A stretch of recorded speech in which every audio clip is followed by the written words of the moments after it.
everybody, Tim here once again, View from the South Stands, coming to you on Monday morning, day and a half after TFC's latest game. A forgettable, dull,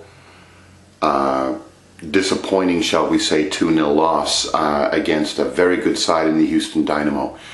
I don't think the Houston Dynamo on Saturday were a great team. They're a good team. They're an MLS playoff team. They were in the finals last year. They're well led, well coached, well managed, a very solid team front to back. They had 2 chances on goal and they scored.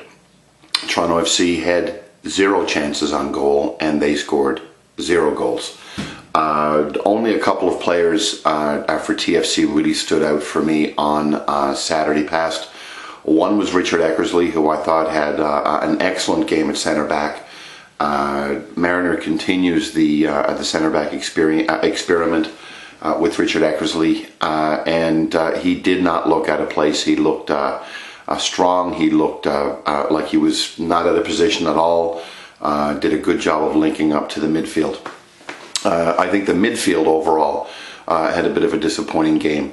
Frings and Dunfield, Avila didn't really get into the game and weren't really linking up to Ryan Johnson and Striker X, whoever Striker X was, Wiedemann or Amirikoi. I was hoping to see Eric Hasley on Saturday, as were many thousands of fans in the stands. Looks like we're going to have to wait until Wednesday for that to take place, assuming that his knock is recovered, because Toronto FC is starting off its 4th campaign in a row in the CONCACAF Champions League on on Wednesday. And they're playing a team from El Salvador.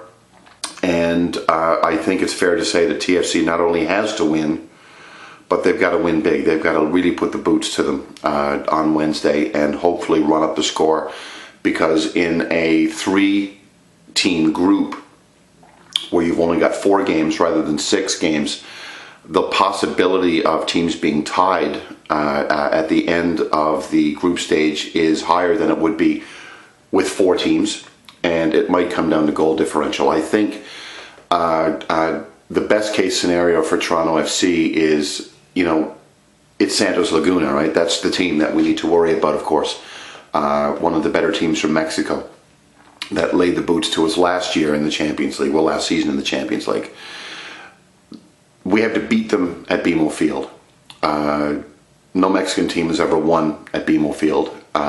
They may come and draw, but they haven't won as of yet. So TFC needs to win at home. I think it's fairly unlikely that we're going to win in Mexico. If we do, that would be enough for us to qualify. But if we don't win in Mexico, I'm not going to be too broken up.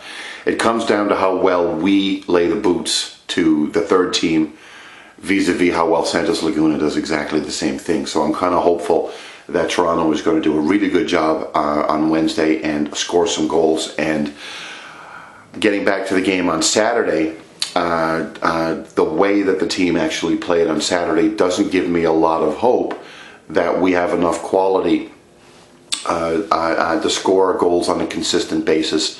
The goals that we need on a consistent basis on Wednesday in order to actually, give ourselves a good start in the Champions League. So what I'm hopeful of is I'm hopeful that Eric the Red, that's the name I'm going to bestow upon him. I hope that Eric the Red actually plays on Wednesday. I hope he scores. I hope he scores one of those magnificent goals like he scored against us in the Voyageurs this year, or that amazing goal that I linked to the post below.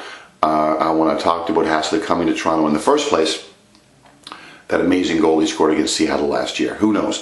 But I think only 1 or 2, and he's going to be a big fan favorite here, so hopefully he can actually turn that around. The other thing, very briefly, I want to talk about before I end this video and get on with my Monday is a bit of character assassination that's actually going on. Now, as you all know, if you know me, or if you've read my blog and watched my videos before, you'll know I'm not a fan of Tom Anselmi. I think Tom is probably the only constant on the soccer operations side of things over 6 years that's given us 5.5 years of futility. And I think that he should have his hands washed with Toronto FC. I think TFC needs a real president that can actually, call the GMs on shenanigans, on BS when it actually stands to happen, and that's never happened before. We didn't fire Mo after the New York game in '09. We brought in Aaron Vinter, who in hindsight was maybe out of his league, out of his depth when it comes to needing an experienced hand at the tiller. A lot of player moves that have just been completely silly, letting the Dero situation get out of control. You take your pick. But at the end of the day, I think he's responsible at the end of the day for a lot of the problems that this team has. I've got nothing personal against the guy. I've met him. I like him. But I don't think he should be involved with Toronto FC anymore. That's just my opinion. You can disagree if you want. But on the Red Patch Boys board this weekend, there's been some serious character assassination going on around TFC front office staffer Earl Cochran. Earl, as you probably know, was interim GM for a while after Mo left and before Aaron Vinter came in. He was actually whether he was in charge or not, I don't know, but he was the person who was actually dealing with the general public over the Dero situation when he was, at Celtic. Was he there on loan? Was he not? Was it kosher? Was it not? He's been he was supposedly in charge of the Plata situation, which kind of spiraled out of control again. Plata in Ecuador, and still technically a TFC player, even though he's wearing an LDU Quito jersey. Again, you can take the guy to task for those sorts of things. But I have to sort of say that it kind of saddened me a little bit to see some TFC fans on the message boards talking about how there was a rumor that Earl Cochran on Friday, which was the last day of the transfer deadline where you could sign players that were under contract previously. You can still pick up players right up to September, but of course that was the main window that closed on Friday, and TFC didn't make any moves for a centre back, for example. The old Olaf Melberg deal fell through, believe what you will, from either Don Garber or from TFC. Neither here nor there. What was being talked about on the message boards about Earl Cochran was that supposedly he was up north water skiing on Friday, on deadline day. Maybe he was. I don't know. But I think it's very, very unfair to actually say, to imply that, not knowing the facts, to imply that he's not doing his job. Whether you agree with how he's doing his job, that's one thing. But he very well may have been at the office working the phones on Friday. He very well may have been at his cottage up north with a BlackBerry and a laptop. Again, the world is virtual these days, or at least offices are virtual. So I don't think it's really fair to actually sort of say that, on a big important day, that unfortunately didn't see anything happen for TFC as far as bringing in some more help at the back.